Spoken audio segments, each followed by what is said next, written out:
Buenos días a todos los que nos acompañan el día de hoy. Mi nombre es Fernando Rejón, vicepresidente de la Sociedad de Alumnos de Ciencia Política y Gobernanza de la Universidad de Monterrey.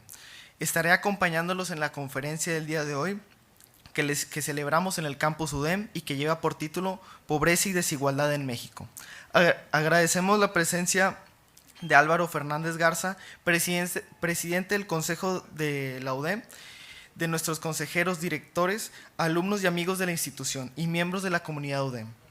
Sean todos bienvenidos. Para la presentación de hoy, contamos con la presencia de Xóchitl Gálvez Ruiz, senadora de la República, y del doctor Agustín Basabe, director del Instituto de Estudios Políticos de la UDEM. Me permito compartir con ustedes una breve semblanza de ambos. Xóchitl Gálvez nació en el municipio de Tepaltepec, Estado de Hidalgo. Es ingeniera en computación egresada de la Facultad de Ingeniería de la UNAM. En 1992 fundó la empresa High Tech Service, dedicada al desarrollo de proyectos de alta tecnología.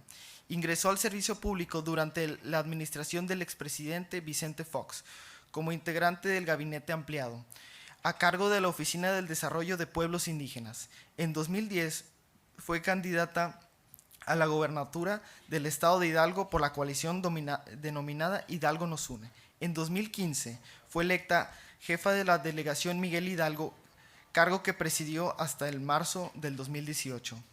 En 1994 fue reconocida como la empresaria del año por la Asociación Mexicana de Mujeres de Empresa. En 1998 recibió el reconocimiento a la revista Business Week como una de las 25 Latin American News Business Elite. En el año 2000 fue galardonada por el Fondo Económico de Davos en Suiza como una de las 100 líderes globales del futuro del mundo. Desde el 1 de septiembre del 2018 ocupa un escaño en el Senado de la República. Agradecemos a nuestra conferencista invitada por acompañarnos el día de hoy.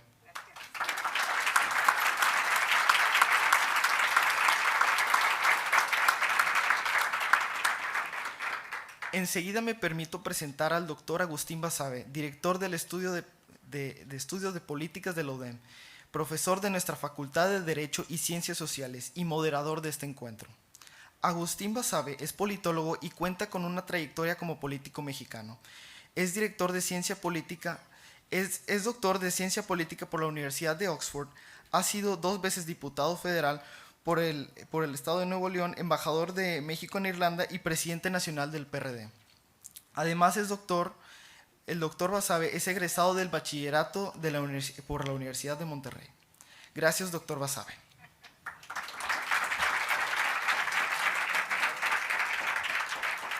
Sin más, cedemos la palabra al doctor Agustín Basabe para dar inicio a este diálogo. Adelante, por favor. Gracias. Xóchitl, muchas gracias por estar aquí con nosotros en nombre de la UDEM. De veras te reconozco, aprecio el esfuerzo que hiciste para venir porque tienes sesión en el Senado.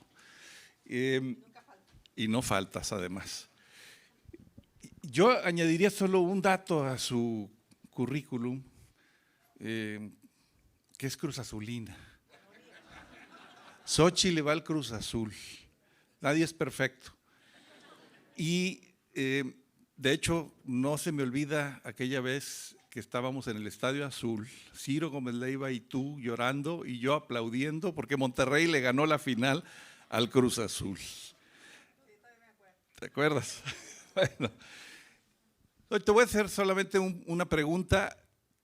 Tú tendrás el tiempo que quieras para exponer. Al final te harán preguntas los alumnos también. Pero yo quiero hacer una pregunta guión provocación.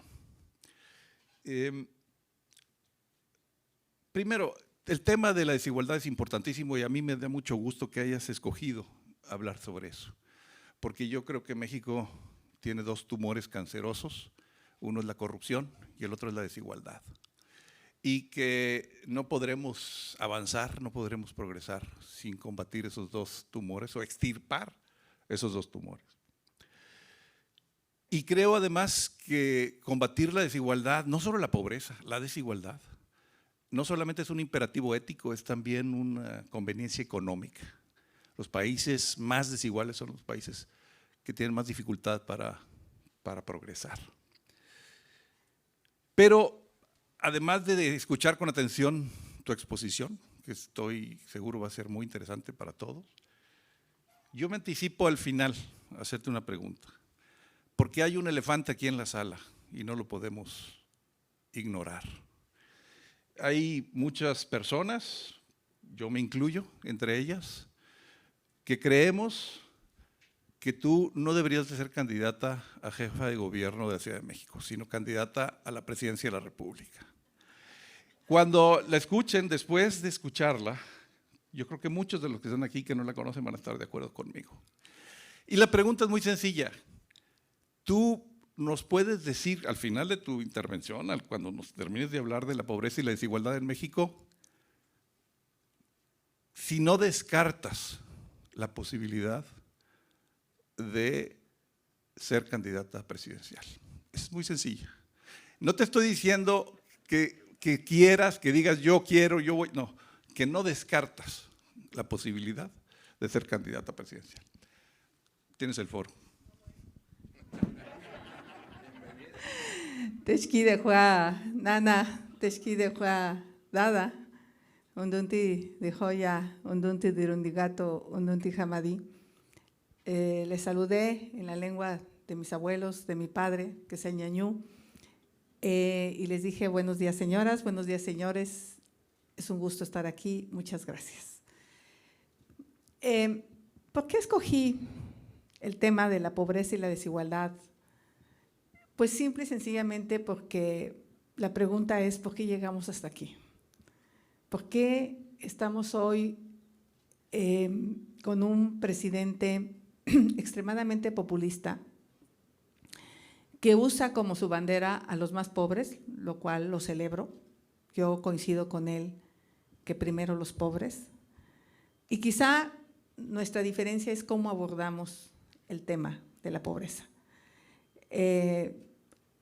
Si a mí alguien me hubiera preguntado qué sería cuando fuera grande, cuando vivía en Tepatepec, donde solo había escuela primaria, donde las mujeres éramos víctimas de una violencia brutal, de un alcoholismo atroz, de esta resignación histórica del Valle del Mezquital, no sé si alguien lo conozca, pero el Valle del Mezquital es una zona extremadamente marginada, donde no hay esperanza, o no había esperanza más que nacer, crecer y vivir y resignarte a vivir en la pobreza. Y quizá para mí una de las cosas más importantes fue un viaje a la Ciudad de México cuando solo tenía 9 años de edad y pude entender lo que significaba bañarte en una regadera. O sea, no tener que cargar agua, el poder disponer de agua 24 horas, 7 días del año, 365, aunque los regios cada vez tienen menos, pero si no hacen algo se van a quedar sin agua. Pero ese era el sinónimo del progreso, las ciudades que tenían todos los servicios. El poder conocer una taza de baño es todo un acontecimiento para una niña de 9 años, porque pues comparado con la letrina, espantosa, apestosa, pues sí es como mágico, ¿no? Que se vaya todo, o sea, que no lo vea. Pero sobre todo conocer la UNAM, para mí fue impactante. Ver en un solo lugar, la Biblioteca Central, tantos libros acumulados, tanto conocimiento, que era exactamente todo lo contrario. No les voy a contar la historia porque es una historia larga, pero les voy a contar el final, ¿no? O sea, el final es que decido salir de Hidalgo a buscar ese sueño. Ese sueño del que pues, ni siquiera sabía yo qué era ser ingeniera en computación. Había visto un folleto en mi pueblo, pero sonaba chingón, ¿no? Ingeniera en computación, puta, todo el mundo decía que chingón. Todo el mundo decía que no lo iba a lograr, pero pues qué padre, ¿no? Y me fui a la ciudad a los 16 años. Llegué a vivir a Iztapalapa, a un cuarto de azotea, y empecé a trabajar como telefonista. Y ahí es donde quiero arrancar un poco esta conferencia de por qué la desigualdad profundiza la pobreza. El primer tema es que nos miden como iguales cuando no somos iguales. Hay unos más iguales que otros. En mi universidad, a la que afortunadamente pasé el examen, por cierto, les digo a las chicas que están aquí que el día más importante de su vida no es el día que se casan. Miren que tengo 35 años de casada y no es el más importante de mi vida. El día más importante de mi vida fue el día que fui aceptada a la Facultad de Ingeniería. Ese día sí que me cambió de fondo todo, porque me convirtió en la empresaria, en la senadora que hoy soy, gracias a la educación. Para mí, el gran tema tiene que ver con la educación. Es la base de la reducción de la desigualdad. Pero el tema es que hay un examen de admisión que nos mide a todos los estudiantes. ¿Y quién tiene más posibilidades de pasar ese examen de admisión de la UNAM? Pues los que vienen del TEC, los que vienen del CUM, los que vienen de la Salle, porque traen un nivel académico muy, muy superior a los que venimos de un pueblo indígena. Entonces, ahí está el primer problema. No podemos seguir midiendo como iguales a los que son desiguales, porque les voy a dar algunos indicadores de quiénes son los más desiguales en este país y son los pueblos indígenas. Si quieres, pasamos la presentación, lo voy a hacer muy rápido porque nada más es para que se den una idea de lo que yo me encontré. Por cierto, estudié ingeniería, de ganar 2,500 pesos como telefonista o becaria, que era más o menos la misma cantidad. Entré a trabajar como programadora después de 4 semestres, aprendí código y empecé a ganar 50,000 pesos.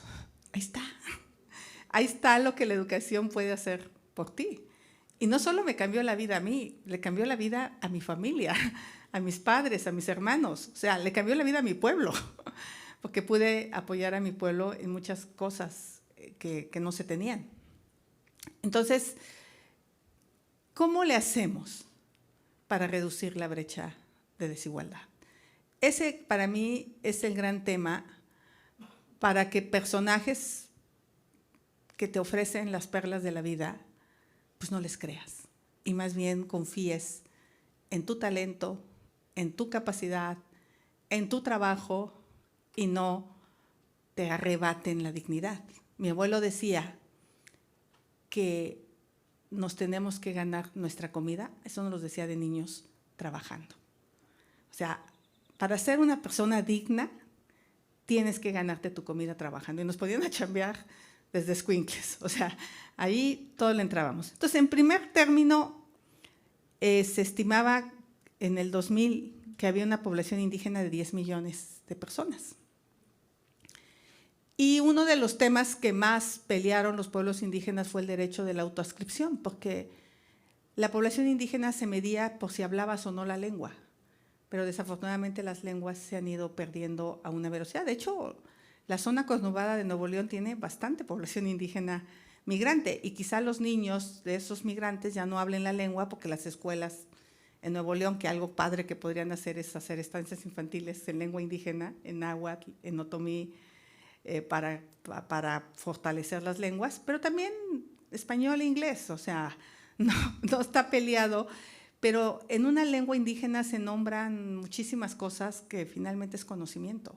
Una lengua es demasiado profunda, que no podemos, no me voy a dedicar hoy a hablar de las lenguas, pero estamos perdiendo las lenguas indígenas a una velocidad impresionante. Hoy en México hay alrededor de 7 millones de personas que hablan una lengua indígena, sí, 1,100,000 más que en el 2000. O sea, aquellos que creían que las lenguas indígenas iban a desaparecer, pues no, obviamente cada vez es menos proporción respecto a la población.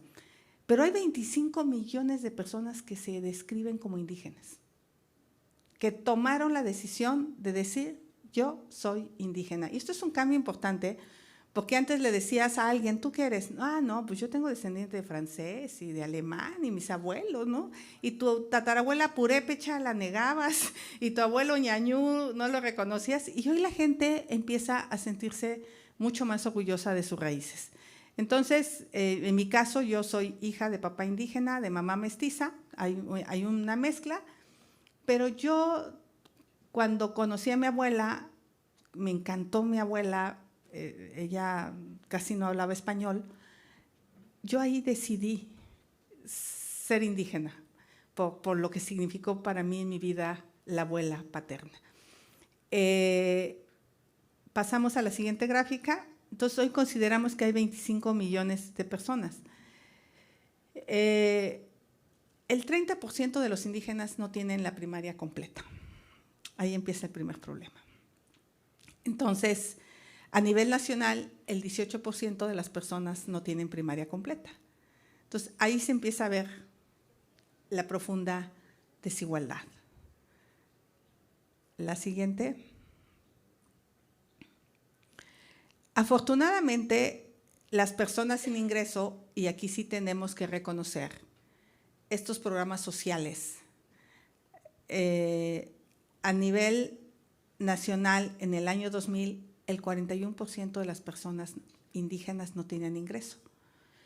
Y ahí es a donde se puede empezar a sentir estas transferencias económicas que no las inicia este presidente.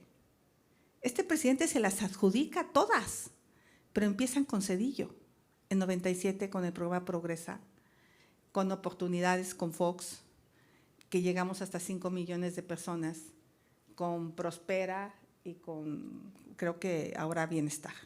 Entonces, yo estoy de acuerdo con las transferencias económicas, por supuesto que estoy de acuerdo, y ese es el gran debate que tengo con el presidente, y es por lo que voy a ir a su mañanera, para aclararle que yo nunca dije que había que quitar los programas sociales. Yo lo que dije es que además de los programas sociales, teníamos que darles capacidades a las personas. O sea, yo no veo que perpetuemos la pobreza, yo más bien veo cómo te ayudo para salir de la pobreza. Ese es el planteamiento de fondo. Hoy solo el 11% de las personas indígenas no tienen ingreso, pero el 3% a nivel nacional.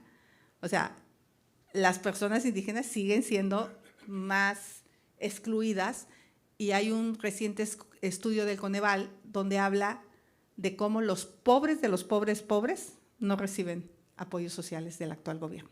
Han sido los más perjudicados por la política de este gobierno. Esa no las brincamos. Bueno, ahí si quieres regresamos. Mientras a nivel nacional quien recibe un salario mínimo solo es el 7.8% de la población, pues en población indígena es el 18 o 15%, no alcanzo a ver el dato, pero otra vez se duplica la población indígena que recibe un salario mínimo.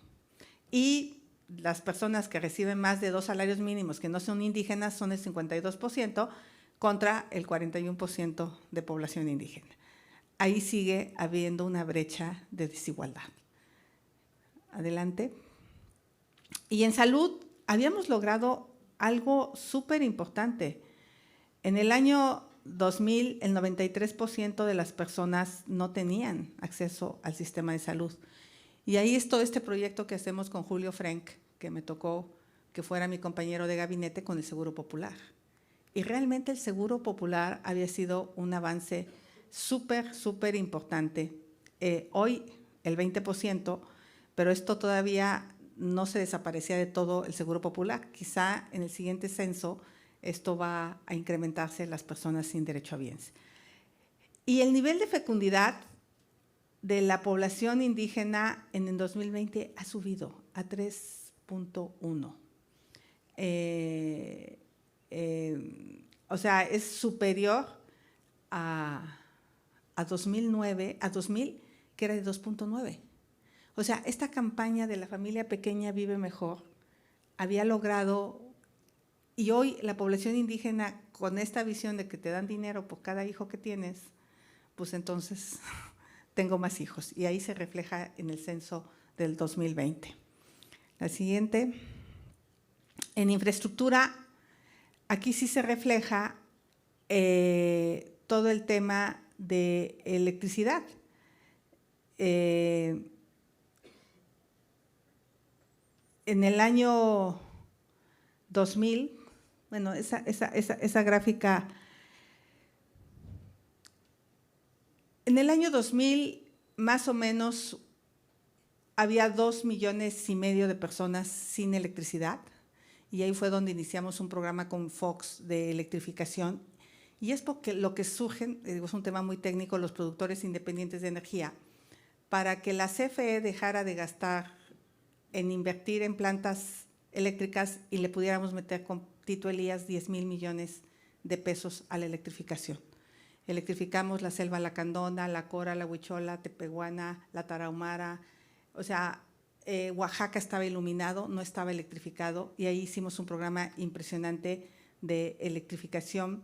Agua potable, las viviendas sin agua, el 50% no tenía agua en el 2000, hoy solo el 30%. Este fondo de infraestructura llegó a tener 12,000 millones de pesos, fue el esfuerzo más importante en la historia de México, no lo que este gobierno dice.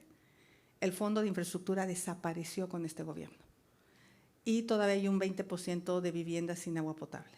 Entonces, la idea del fondo de infraestructura es que por lo menos existiera 30 años para que pudiera igualar a las comunidades indígenas. Y cierro hablando de, vivienda con piso de tierra. Teníamos el 69% o 56% con piso de tierra, hoy solo el 14% tienen piso de tierra, y fue el famoso programa de piso firme al que le metimos muchísimos recursos. Y los que cocinan con leña, hoy siguen siendo bastantes comunidades indígenas las que cocinan con leña. Adelante. Y bueno, este dato sí es muy cañón. El 62% de las localidades indígenas tienen acceso a cobertura móvil. El 40% de las localidades con población indígena tienen cobertura 4G. O sea, cuando este gobierno llegó, había 90,000 sitios de internet públicos, y hoy llegamos a 9,000. Se desapareció todo lo que se tenía, y el famoso México conectado pues no ha llegado. No, fue un fracaso, ni CFE pudo construir la infraestructura que había dicho, y hoy estamos peor que en el 18, cuando llegó el actual presidente en materia de telecomunicaciones. Con esto dejo aquí en la mesa las cifras, y yo lo que diría es, el tema de fondo tiene que ver con infraestructura, educación y salud. Mientras la política pública, y por eso el presidente habla de que su prioridad son los pueblos indígenas, pero en la realidad no son los pueblos indígenas, porque desapareció todos los programas. No hay un peso para caminos rurales, no hay un peso en la Secretaría de Comunicaciones y Transportes. Se están haciendo unos caminos de pico y pala en Oaxaca y en Guerrero, pero nada más, en manos de las comunidades, caminos que luego no son muy funcionales porque se van con la primera lluvia, porque requiere cierta ingeniería para hacerlos. Es como todo un tema de lo hace el pueblo. En el tema de agua hay unas cifras brutales que les voy a dar. El 50% de las escuelas indígenas no tienen agua. El 30% de las escuelas no tienen electricidad. O sea, hay un abandono sistemático, y yo lo que quisiera decirles es ¿qué es lo que tenemos que hacer como país? O sea, yo sí creo que gracias al levantamiento armado de Chiapas en el 94, México tomó conciencia de que había pueblos indígenas. En el 94, un indígena no podía caminar por la banqueta en San Cristóbal de las Casas. Era obligado a caminar debajo de la banqueta. En el 94, un indígena ganaba 5 pesos en una finca bananera y era prácticamente explotado. Entonces, cuando se da el levantamiento armado, pues México toma conciencia.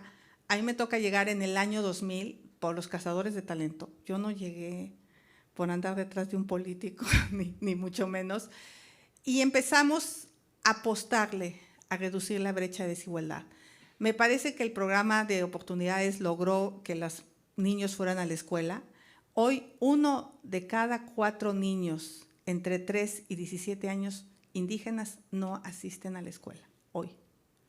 Esa es una cifra. Entonces, estos indicadores vamos hacia atrás. Pero como el presidente todos los días habla de primero los pobres, y de alguna manera sí llega algo de recurso, pero ya no hay medicamentos, ya no hay mantenimiento en caminos, no hay inversión en infraestructura, no hay internet, la gente no se está dando cuenta todo lo que está dejando de tener. Y el retraso que hubo durante la pandemia para las comunidades indígenas es brutal. Yo lo vi con mi hijo y seguramente los jóvenes de aquí se conectaban al internet con sus maestros, tenían su clase y prácticamente pudieron desarrollar su actividad académica.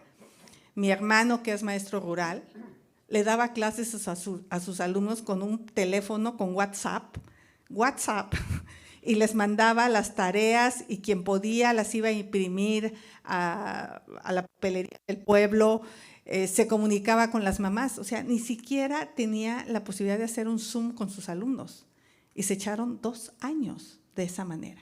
Entonces, el rezago académico que traemos, el rezago en salud que traemos, porque la desaparición del Seguro Popular es brutal. Hoy el sector salud está comprando medicamentos extremadamente caros porque había logrado compras consolidadas.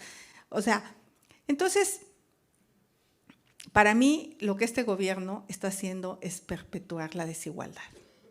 No está resolviendo el tema de fondo de la desigualdad, pero narrativamente la construye muy bien. Narrativamente le hace creer a la gente que sí resuelve el problema de desigualdad. Entonces, ¿qué está en el Congreso pendiente? Por ejemplo, la consulta a los pueblos indígenas. Con todo respeto, se chingaron la selva maya. Sin consulta previa, libre e informada, como lo establece el convenio 169 de la OIT. Y llegaron a las comunidades a decirles, va a pasar un tren. La gente cree que el tren los va a llevar a su trabajo, que la gente cree que van a tener en su pueblo una estación del tren. Pues no es cierto. Y la devastación de la selva maya es brutal en el tema ambiental. Y no hubo consulta previa, libre e informada. Entonces, pero traten de abrir una mina ustedes y el proceso de consulta se vuelve súper tortuoso, 2, 3 años, porque al sector privado pues sí le aplican las normas internacionales en materia de consulta a los pueblos indígenas. Y yo como presidenta de la Comisión de Asuntos Indígenas, pues lo que trato de poner en la mesa es la eliminación de un montón de recursos en materia de agua, en materia de caminos, en materia de educación, en materia de salud, pero la gente no se va a dar cuenta hasta que haya un deterioro todavía mayor. Para mí, haber abandonado la pobreza tiene que ver con el haberme educado. Y creo que las 10 universidades interculturales que me tocó fundar están abandonadas.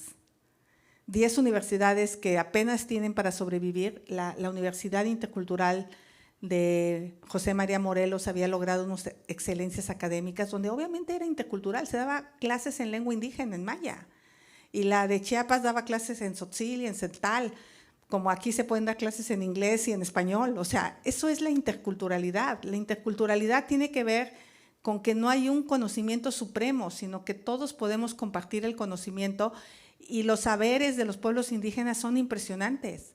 O sea, ahora que los psicodélicos están de moda en el mundo, tú imagínate que la zona de la Mazateca, en Oaxaca, hubiera tenido dinero para investigar los hongos. Y estos hongos, la lubicimina, es el componente activo que ahora todos los expertos y psiquiatras del mundo están encontrando que te ayuda a recuperarte de adicciones y te ayuda a resolver temas de depresión. Bueno, las comunidades indígenas lo han hecho yo sí le he entrado a los hongos, por ejemplo. Y es algo súper interesante, pero tiene que ver con un acompañamiento espiritual y tiene que ver con una ceremonia. Bueno, ese conocimiento estaba ahí, ancestralmente.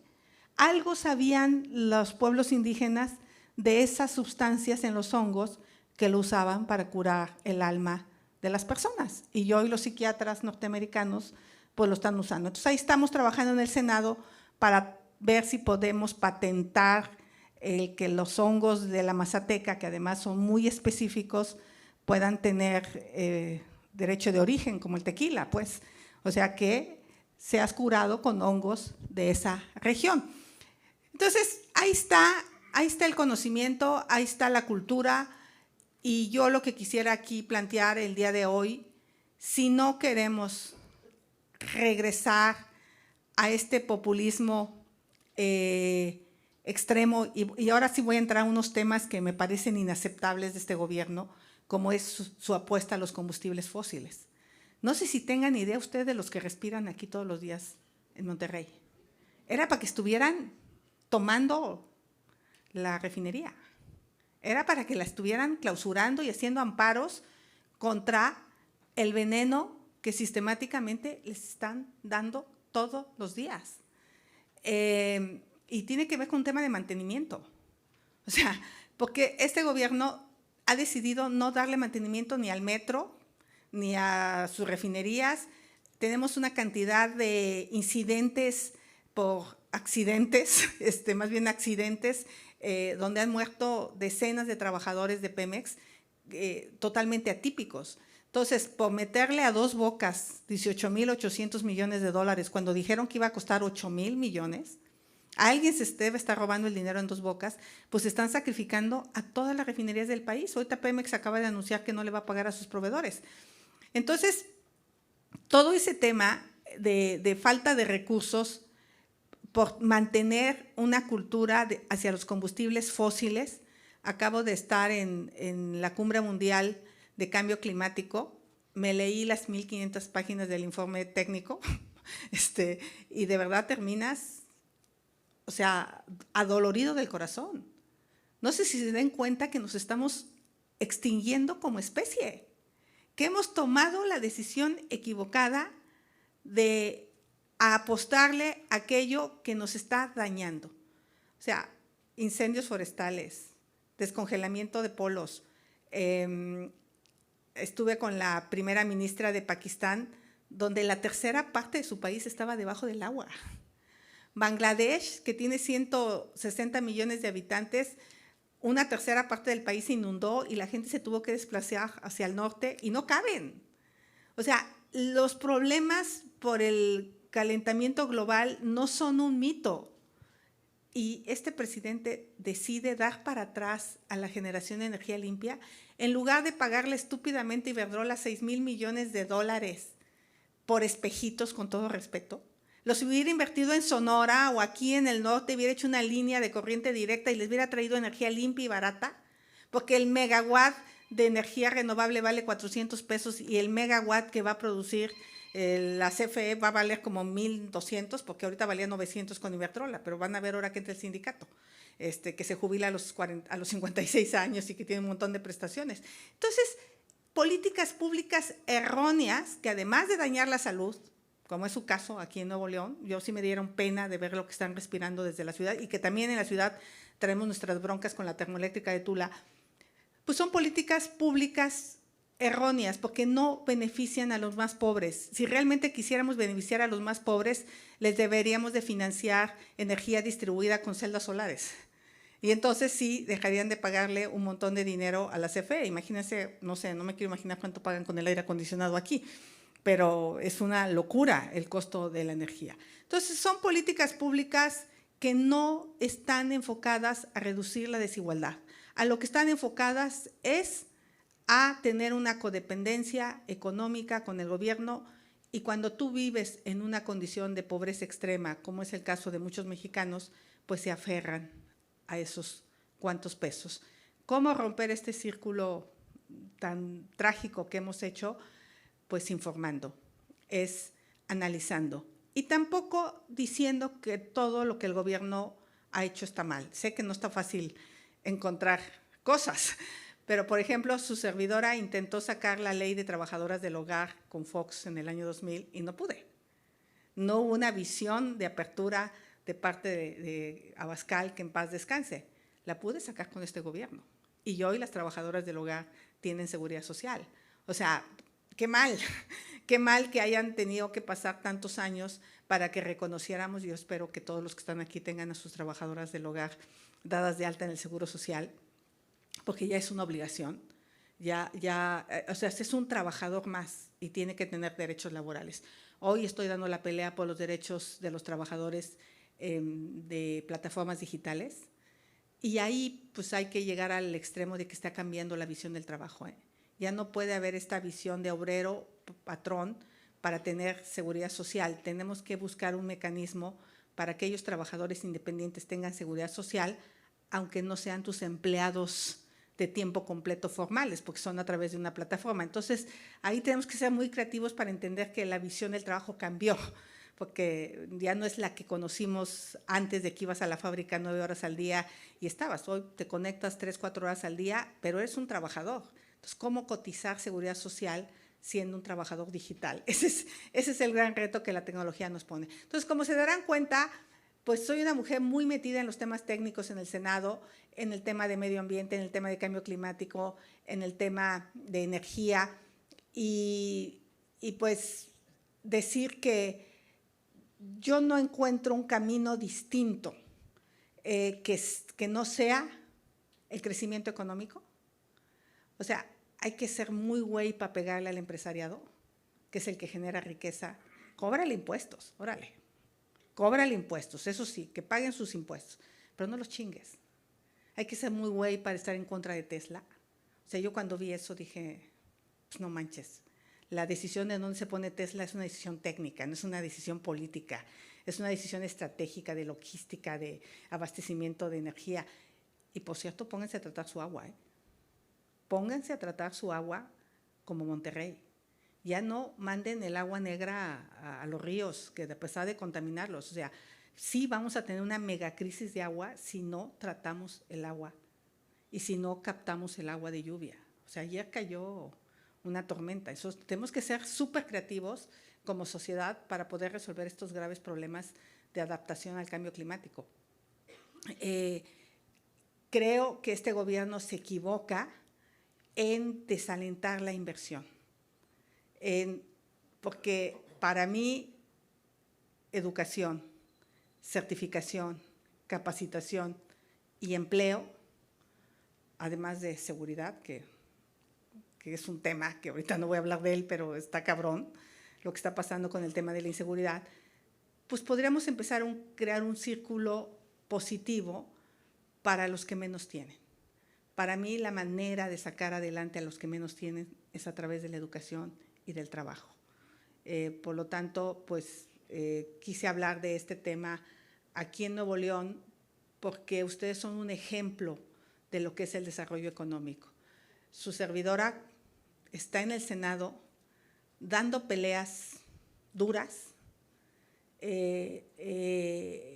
anoche hablaba con un grupo de empresarios y el que la gente de Morena piense que los empresarios somos unos bandidos, no lo voy a aceptar nunca, porque somos gente que trabaja, gente que paga impuestos, yo me pongo entre ellas, y que este país necesita impulsar más la generación de empresarios, de emprendedores, de personas que deseen salir adelante, pero que también tengamos una política pública de redistribución de la riqueza para jalar a los que están hasta atrás. Pero a los que están hasta atrás no los vamos a jalar solo con apoyos sociales. Ese es mi gran debate. Y si voy a la mañanera, que por cierto voy a ir, porque le voy a ganar el amparo, acuérdense de mí. Ya voy en la segunda, en la tercera instancia ahorita, porque tengo el derecho de aclarar lo que el presidente mintió. Será muy el presidente, pero no voy a aceptar que ponga en mi boca palabras que nunca dije. Y lo pone para descarrilarme, y voy al tema que quieres, de la jefatura de gobierno de la Ciudad de México, porque hoy por hoy soy el personaje de la oposición mejor posicionado, ampliamente posicionado y con enormes posibilidades de ganar la Ciudad de México, para hacer de la ciudad una ciudad inteligente y segura, una ciudad que resuelva su problema del agua. La Ciudad de México le cae 3 veces la cantidad de agua que usa. No tendríamos por qué tener una crisis hídrica en la Ciudad de México. La Ciudad de México tiene que volver a ser la ciudad de vanguardia que fue, porque hoy está de capa caída por estas políticas populistas de no darle mantenimiento al metro. ¿Cómo que se te cae el metro? Hay que ser muy pendejo para que se te caiga el metro.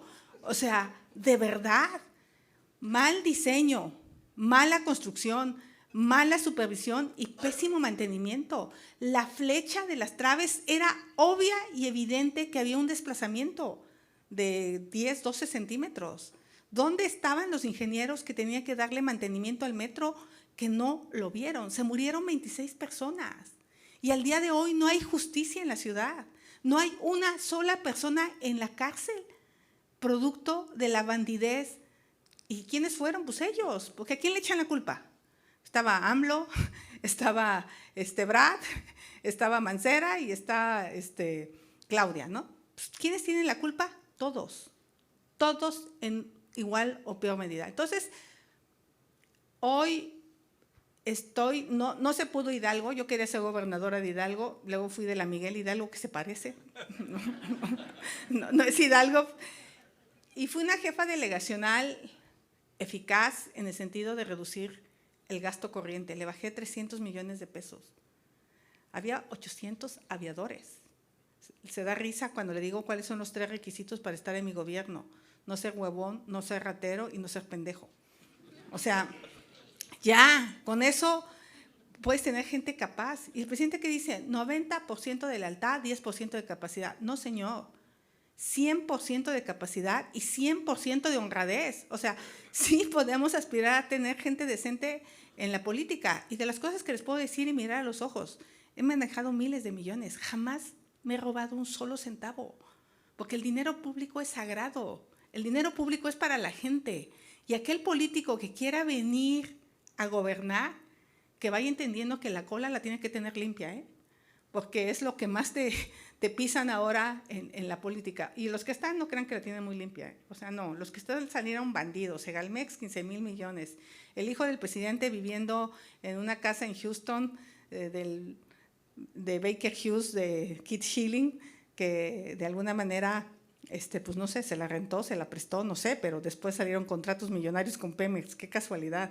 O sea, no han cambiado tanto estos políticos que llegaron y que dijeron que eran diferentes, no, salieron peores, porque estos dicen ser honestos y en el fondo son igual de corruptos que otros del pasado. Entonces, sí estoy puesta para gobernar la ciudad,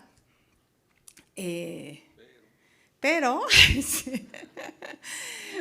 pues la neta no me veo en el otro lado. O sea, yo sí me ha tomado un poco de sorpresa esta propuesta.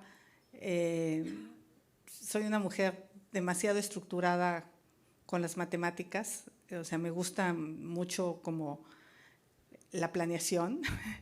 Sé claro qué hacer con la ciudad. Tengo años estudiando el tema del agua. Yo sé que hay un montón de políticos que llegan bien pendejos, pero no quiero ser una de ellas. O sea, yo sí quiero saber qué hacer con las cosas. Y lo único que sé hoy que estoy caminando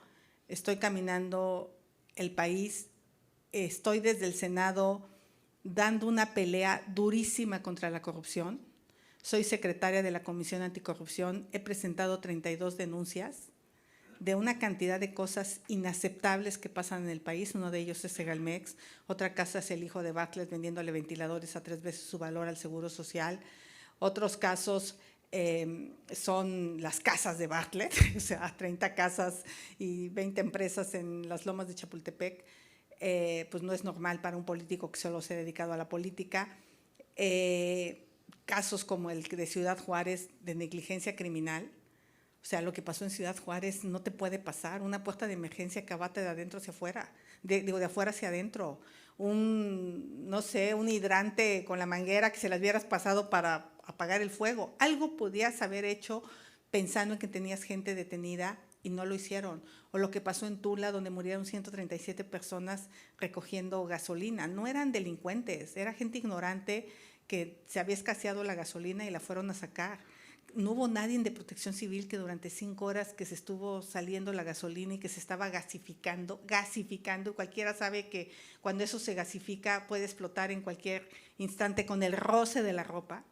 O sea, es un gobierno de una ignorancia brutal porque ha puesto gente muy incapaz. Entonces, yo lo que creo es que es tiempo de ser valientes, todos y todas, reconocer lo que haga bien este gobierno. Yo no creo que todo sea malo también, o sea, de repente nos vamos al extremo, o sea, qué bien que se reguló el outsourcing, yo creo que es una buena decisión, qué bueno que sacamos la ley de trabajadoras del hogar, ¿no? O sea,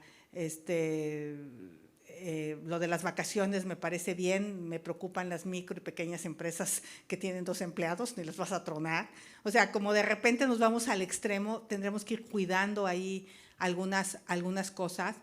Y de los reclamos que yo hago al empresariado es, toda la vida dijeron que no podía incrementarse el salario mínimo y de repente llega, les pega en la mesa y todo el mundo lo incrementa y entonces pues ahora tienen una bandera pues que la pagamos nosotros, ¿no? O sea, porque ni modo que el gobierno paga el salario. Entonces creo que hubo cosas en que no tuvimos la decisión de hacer en su momento y que hoy se ha hecho y que se las acredita como un logro de él cuando son un logro del sector empresarial, pero por otro lado madrea a los empresarios dándoles energía cara, sucia. Me supongo que Tesla no va a venir si no tiene energía renovable. No veo a Tesla usando energía del combustible fósil. O sea, estamos teniendo un problema de detener al país. Entonces, yo ahí estoy para ayudar en lo que se puede, en lo que se quiera. Tengo unas agallas del tamaño del mundo, no me amilano, pero pues necesitamos estar todos. Entonces, la respuesta que yo te haría, pues síganle buscando, van a encontrar. No sé si quieres.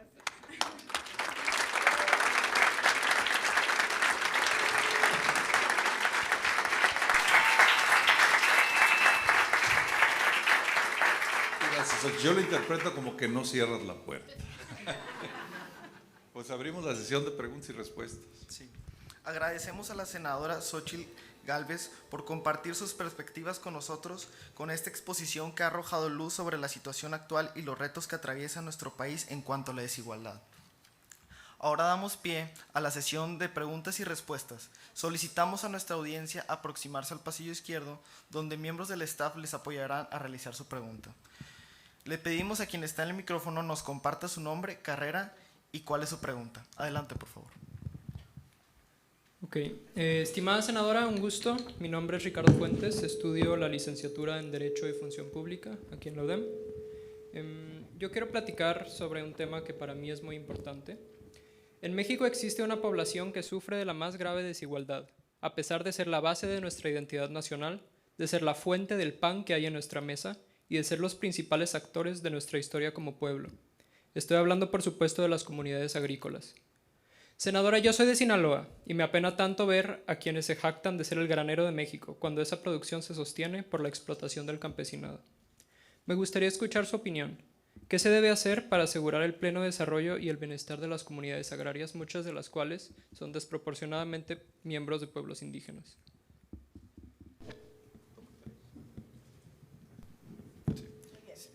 La siguiente, tomamos 3 y luego contestamos. Tomamos 3.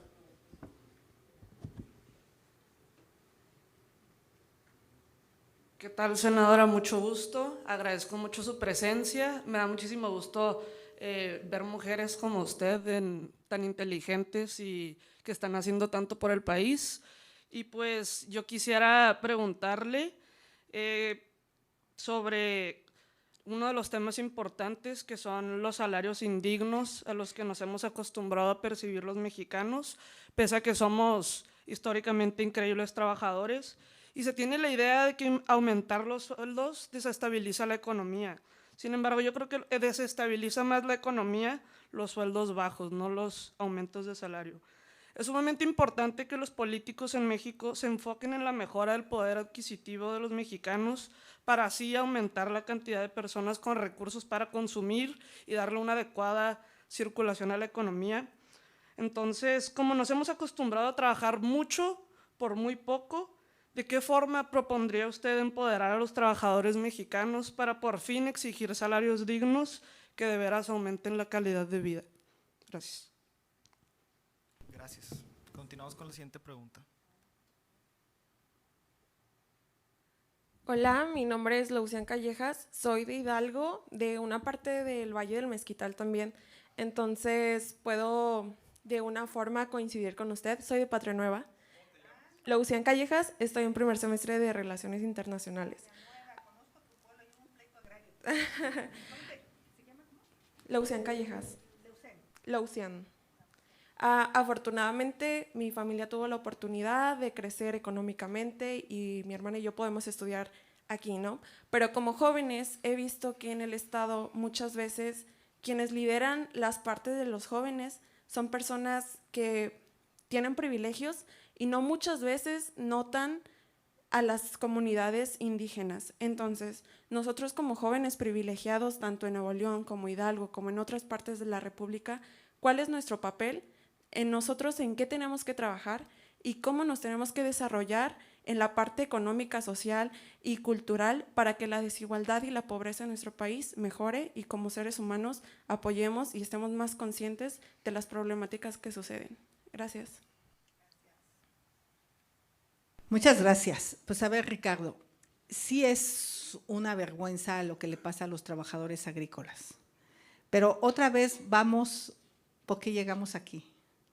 Y justo llegamos aquí por la suma de pues demasiados personajes no haciendo lo que te toca. ¿Cuánto más te puedes ganar si no le das a tu trabajador derechos laborales, al jornalero agrícola?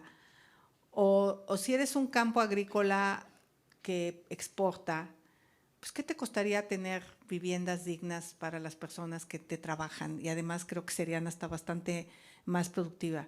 El caso que acabamos de conocer de un campo agrícola de Sinaloa, donde había 70 niños que estaban siendo explotados, casi esclavizados, y que los encontraron enfermos, pues es un caso que es escandaloso. Y habla de esta condición humana de tener más.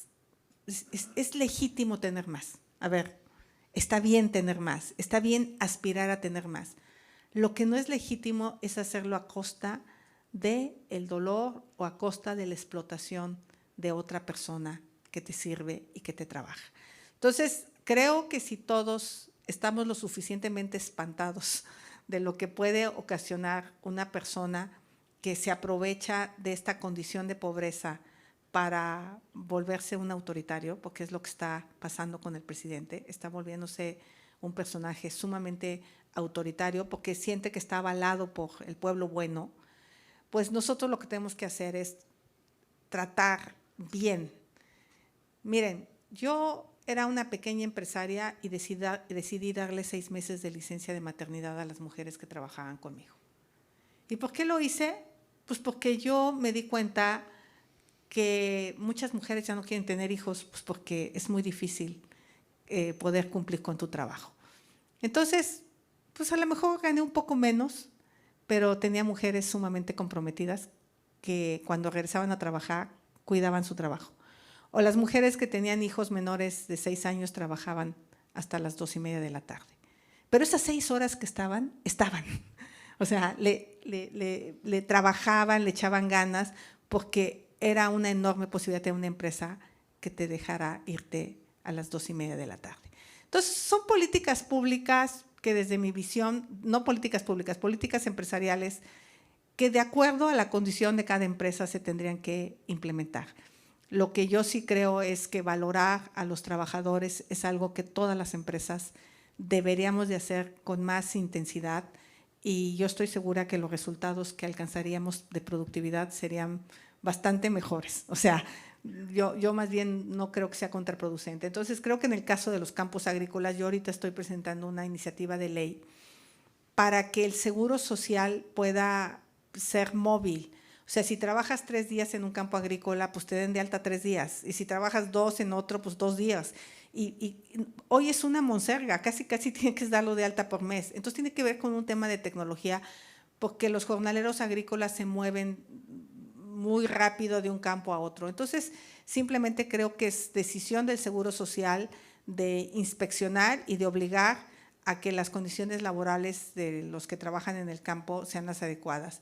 Y por el otro lado, pues la verdad es que el campo sí está teniendo un abandono. Digo, ya no hablé de ese tema, pero no hay suficientes apoyos sobre todo en tecnificación. Y creo que ustedes, por ejemplo, si quieren resolver un poco la crisis del agua que tiene en Nuevo León, pues van a tener que meterle tecnología de riego para reducir el consumo de agua. Entonces, es un ganar-ganar, o sea, inviertes y por otro lado tienes agua suficiente para el consumo humano. La segunda pregunta, a ver, déjenme sacar mis lentes, porque fue de los salarios dignos. Yo sí creo que tiene que ver con empleos no solo de manufactura, sino también de mentefactura. O sea, necesitamos apostarle también a empleos con mayor grado de conocimiento. A ver, yo tengo 2 sobrinas que egresaron del Politécnico y son súper abusadas. Una es ingeniera mecatrónica y otra es ingeniera en aeronáutica. Ni una de los dos domina el inglés y ese ha sido un factor para no acceder a un mejor salario. Entonces, sí creo que necesitamos trabajar muchísimo en habilidades de idiomas, en habilidades digitales, en código. O sea, necesitamos enseñarle a programar a los jóvenes, que ese es mi debate con el presidente. O sea, señor presidente, a estos jóvenes construyendo el futuro, que les da una beca de 6,000 pesos, no solo les dé la beca de 6,000 pesos, dele una serie de habilidades para que cuando dejen de recibir la beca, nomás es que aprendan a programar. Y si aprenden a programar, les aseguro que van a ganar 30,000 pesos cuando terminen la beca. Entonces, yo sí creo que el nivel de conocimiento sí va asociado al mejor pagado y creo que la oferta y la demanda. Por ejemplo, ¿qué va a pasar para que las trabajadoras del hogar tengan seguridad social? Pues se van a escasear.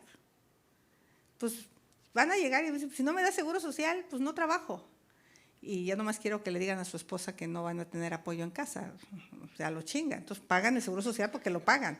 Entonces tiene que ver también con oferta y demanda. O sea, a medida que tengamos más competencia demandando mano de obra calificada, pues tú te vas a tener que calificar y las empresas van a tener que pagar más para tener mejor gente. Entonces sí creo que es un círculo virtuoso y ahorita lo que me preocupa es que sí hemos aumentado el salario mínimo, pero los salarios de los trabajadores que siguen del mínimo pues se han quedado un poco estancados. Nuevo León es distinto al sur-sureste del país, pero pues ya hay salarios que tendrían que aumentar, sobre todo los salarios intermedios. Esa es otra política pública que yo tengo, no, otra política privada en la empresa.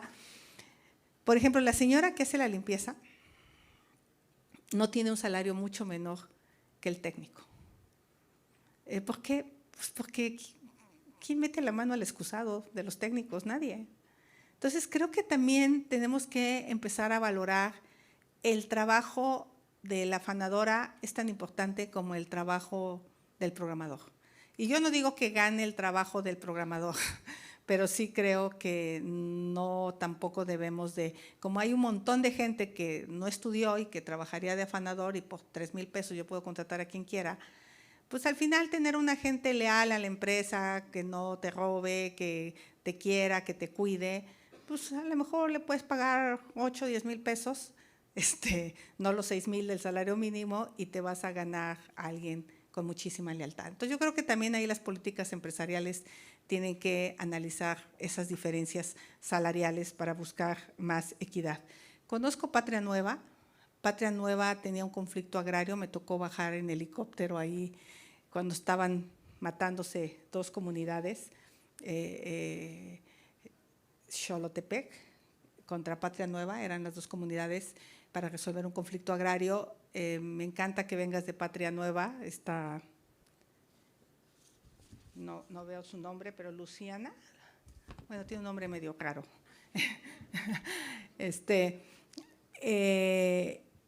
Y no hay que ser mamones, de verdad. ¿Qué ganan siendo mamones y viendo a la gente para abajo? Con todo respeto. O sea, ni que fuéramos, o sea, todos somos seres humanos. Tenemos un gran problema de clasismo. En eso coincido con Andrés Manuel, en que hay clasismo, pero no la manera que él lo refleja. El clasismo tiene que ver con una visión de sentirnos como más que otros, cuando la verdad es que el día que nos moramos vamos a dar al mismo agujero igual. Entonces creo que ir por la vida discriminando, despreciando, la única persona que se daña eres tú. Yo sufrí esa discriminación cuando llegué a la ciudad, la viví en carne propia. Hoy yo me puedo poner un huipil y venir a dar una conferencia y voy a ser tratada como senadora de la República, pero esto no lo podía hacer cuando era recién egresada de la Facultad de Ingeniería. ¿Quién iba a querer confiarle su edificio inteligente a una indígena, no? O sea, porque pues se hubiera creído que por ser indígena no estás preparada. La preparación y la educación creo que no tiene que ver ni con el tipo de ropa, ni con las cosas materiales que tienen. Qué bueno aspirar a crecer, a generar. Yo soy fan de generar riqueza, soy fan de redistribuirla, de ayudar a otros. Esto que me contaban que hacen ayer apoyando a estudiantes de escuelas públicas, esta fundación de la familia, eso es lo que hay que hacer. Hay que generar esa riqueza para poder jalar a otros, para poder ayudar a otros. Entonces, ¿qué pueden hacer? Por ejemplo, chequen si en su casa su trabajadora del hogar tiene seguridad social. Llévenselo de tarea. Y si no está asegurada su trabajadora del hogar, denla de alta. Es muy sencillo en el portal del Seguro Social. Esa es una manera clara y concreta de ayudar al que está cerca de ti. Apréndanse su nombre, trátenla con dignidad. O sea, no es ni la criada, ni la gata, no, es una persona que hace un trabajo digno. Entonces, yo sí he visto la mamonería luego ahí en el Senado, cabrona. O sea, yo digo, pues este güey, ¿qué? Ni modo que, o sea, no, hay que tratarnos bien todos, creo. Digo, está uno a veces encabronado en la vida y sí se vale, ¿no? Eso es normal. Pero sí, yo creo que lo peor que te puede pasar en la vida es ser mamón. O sea, eso sí, yo insisto, vamos siendo buena onda todos. Las demás preguntas. Muchas gracias, senadora. Continuamos con la sesión de preguntas. Les recuerdo decir su nombre y carrera. Buenas tardes. Yo soy Anafer León, estudio política y gobernanza y quiero agradecer su presencia aquí, senadora Xóchitl Gálvez. Y bueno, primero un comentario sobre lo que había mencionado el clasismo. Yo concuerdo mucho, pero pues la verdad, para como yo veo las cosas, no podía no mencionar esto. Siento que muchos problemas sociales se derivan no solo del clasismo, racismo, porque sí, o sea, son como estructurales, pero siento que es más que en este siglo XXI no valoramos la dignidad humana de la persona. Entonces, quería como mencionarlo eso. Entonces, siento que nosotros que estudiamos ciencias sociales es súper importante tener eso en cuenta, o sea, valorar la dignidad de la persona. Y bueno, ya ahora sí voy a mi pregunta, porque pues no podía no decirlo. como contexto, yo tuve la oportunidad de pues irme de misiones esta Semana Santa y sí pude como salirme de mi privilegio tantito y pude apreciar como ciertas cosas que pues igual, o sea, lo del tema de la educación. Entonces le quería hacer esta pregunta. ¿Cree que el rezago educativo tenga que ver no solo con fallas de la política gubernamental, pero también con un tema cultural?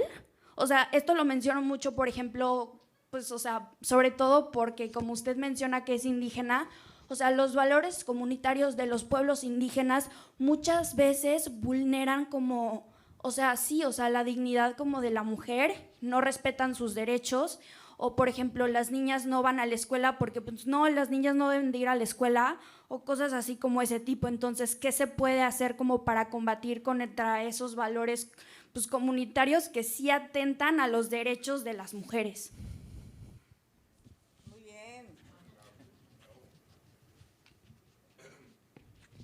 Hola, Xochitl, yo soy Lourdes Septién, yo soy docente de psicopedagogía y más que una pregunta te quiero pedir un consejo porque trabajo, además de aquí de la UDEM, en una organización sin fines de lucro y llevo todo este año trabajando por todo Campeche y por todo Yucatán, viajando a todas las comunidades, porque estamos implementando un programa de desarrollo de habilidades financieras y pues justo la próxima semana este domingo me voy para Campeche otra vez y quiero pedirte el consejo de qué hacer porque el próximo viernes teníamos un taller con todas las supervisoras de preescolares de Campeche, de todo el estado, también los preescolares indígenas.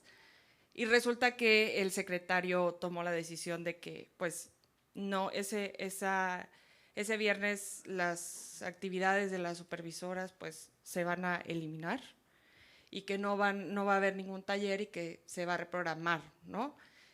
Obviamente están millones invertidos en esto.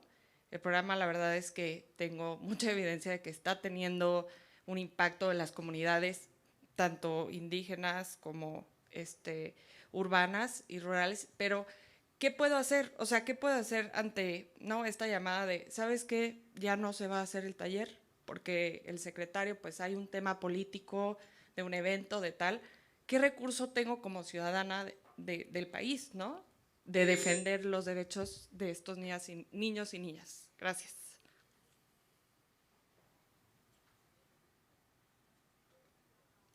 Hola, yo soy Aranza Arechavala, estudio una doble titulación en psicopedagogía y ciencias de la educación.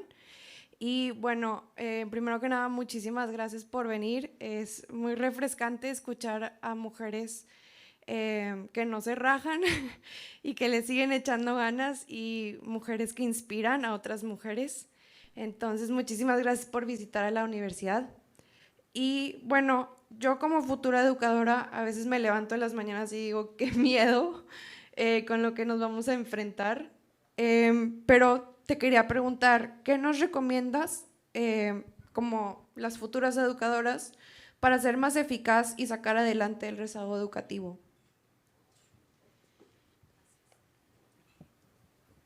Bueno, son 3 preguntas.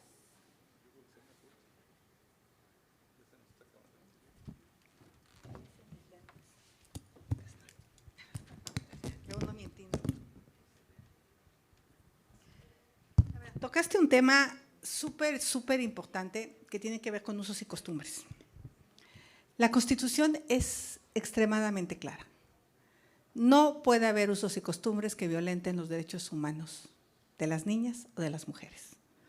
Lo que pasa es que a las autoridades les es muy cómodo decir que son usos y costumbres. El caso de la joven de Guerrero de 12 años o 13 años que fue dada en matrimonio convenido por las dos familias con otro joven de 16 años y que el joven se va a Estados Unidos y como el suegro le había pagado a la familia, que es algo culturalmente aceptado, es como aquí en Monterrey si se van a casar y el papá le da un departamento, bueno, pues acá el suegro le dio 120,000 pesos a la familia, pero después el suegro se la quiso quedar. Y eso pues, simple y sencillamente no está permitido, eso es un delito.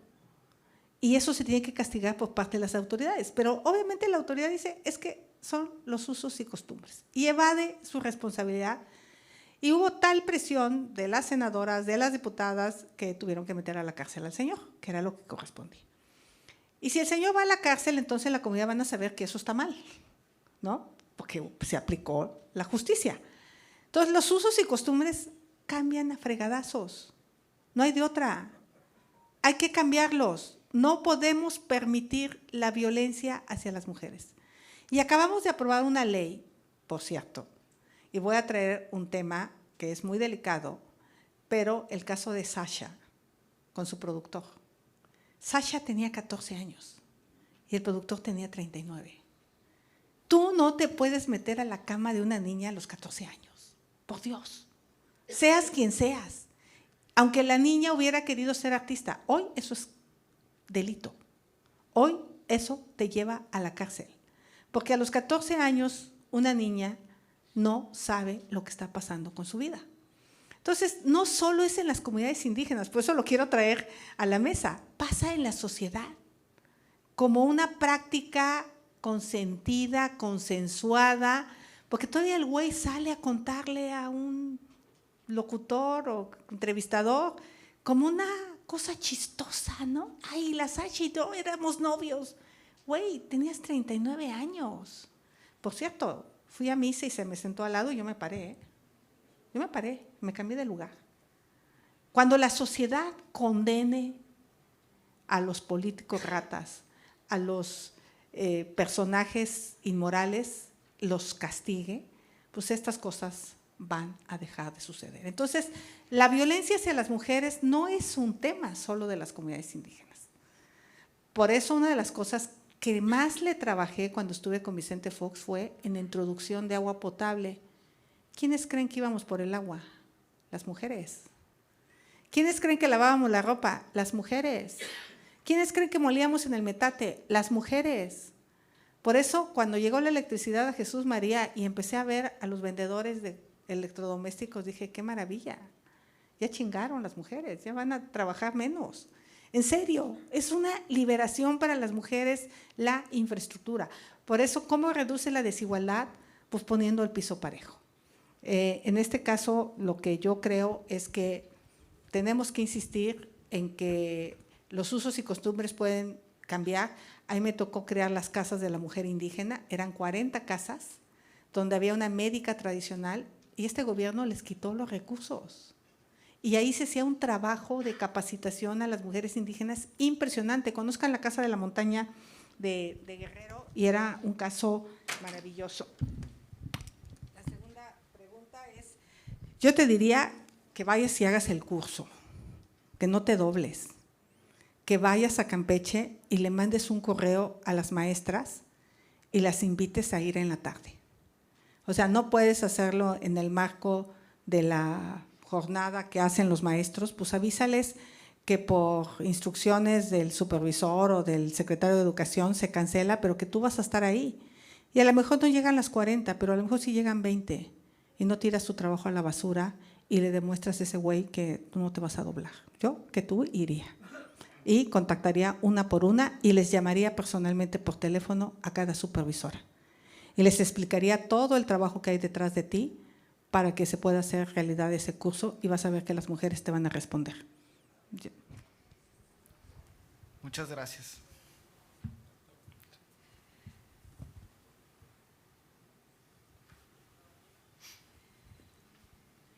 Como educadora, yo creo que el gran problema que traemos como sociedad, y eso otra vez es en todos los niveles sociales, tiene que ver con un tema de violencia en la casa. Y ese es un tema invisible que en la educación no se refleja. Pero gran parte del problema que tenemos es, yo lo digo porque para mí fue muy, muy difícil superar la situación de alcoholismo y de violencia. Y qué bueno que estás estudiando y puedes entender a los niños, no solo desde el punto de vista académico, Yo creo que hoy tenemos que ver más al ser humano, a la persona, a conocer más la realidad de cada uno y tener un trabajo más personalizado, porque pues, de repente llegas al salón y pues, todos son iguales, pero pues hay un niño que a lo mejor no aprende y hay un niño que a lo mejor se separa y puede ser un niño violentado sexualmente. No saben las historias de violencia sexual. No, es una cosa tremenda muchas veces y este gobierno no se da cuenta el daño que hizo quitando las escuelas de tiempo completo. No se da cuenta la brutalidad de que a las 3 de la tarde hoy tengan que recoger el tío, el primo, el sobrino, el hermano, el vecino a un niño y esté 3 horas en la calle o solo en la casa y lo están exponiendo de una manera tremenda. El hecho que las escuelas de tiempo completo dejaran a los niños salir a las 6 de la tarde le daba oportunidad a las mujeres de trabajar. Ese es un daño que sí no le perdono a este presidente. No le perdono porque le está haciendo un daño a la niñez brutal. Entonces creo que pues, hoy más que nunca necesitamos entrar un poco, no solo ver a los niños por calificaciones, sino tratar de entender las problemáticas, lo que dejó la pandemia, que seguramente es brutal, lo que deja la ausencia de los padres porque pues, tienen que salir a buscar la comida. Entonces creo que ser educadora hoy más que nunca requiere de una mística totalmente distinta. Felicidades por tu trabajo como educadora y ojalá lo puedas aplicar. Muchas gracias a todos por esta conferencia.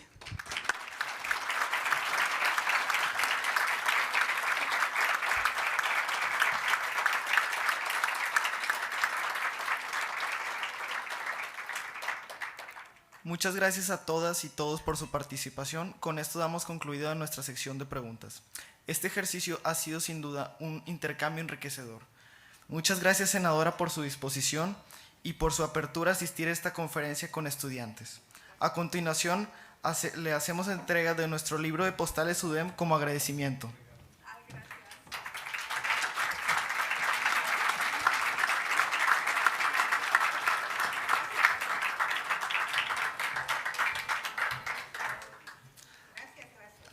Agradecemos a toda la audiencia que nos acompañó el día de hoy. Les pedimos que escaneen el código QR que aparece en la pantalla para responder una encuesta de satisfacción. Muchas gracias y buenas tardes.